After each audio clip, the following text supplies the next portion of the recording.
I actually, we had Jim Rickards on the show recently, and he mentioned you. He said that he spoke to you a few years ago at a conference, and he asked you what you think about gold prices, and you had said that gold's going to the moon, but nothing goes up in a straight line. Have we already seen the major retracement that you would have expected? Oh, yes.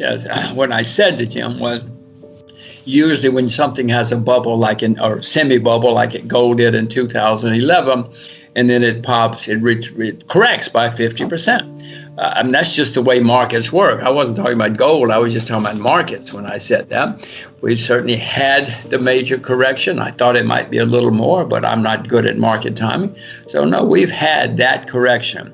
Doesn't mean we won't have more corrections. I mean, all markets have corrections, but I've been a buyer of gold since the summer of 2019, and I continue to buy. The elections are coming up, Jim, and you've obviously been following what's going on here. Biden is leading the polls right now, and some analysts expect him to win. Should the Democrats take over, do you expect a reversal in many of the pro-business policies that Trump have implemented, like tax cuts, for example? What would happen to the markets then? Well, it depends on what happens in Congress. If the Democrats win Congress and the presidency, yes, I'm sure the markets will be unhappy. Certainly the U.S. stock market will be unhappy. The U.S. stock market's at all-time highs as we speak. There are bubbles developing, or at least semi-bubbles developing in the U.S. stock market.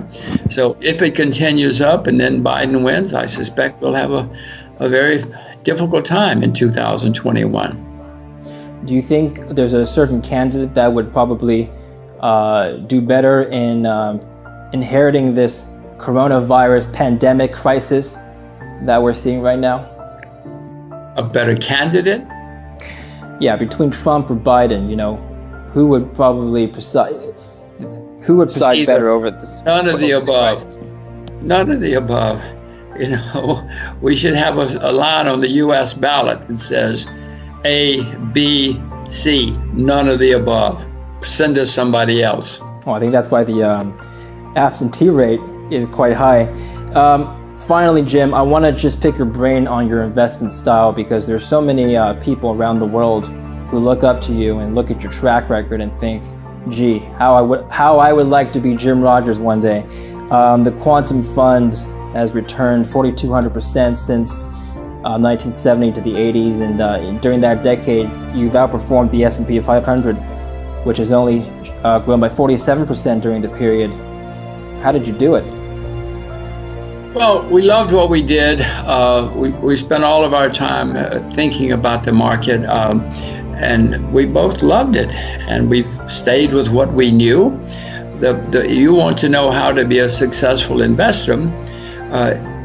The answer is stay with what you know. Don't listen to me. Don't listen to Kitco. Well, you can listen to Kitco, but don't listen to TV people, internet people. Just stay with what you know.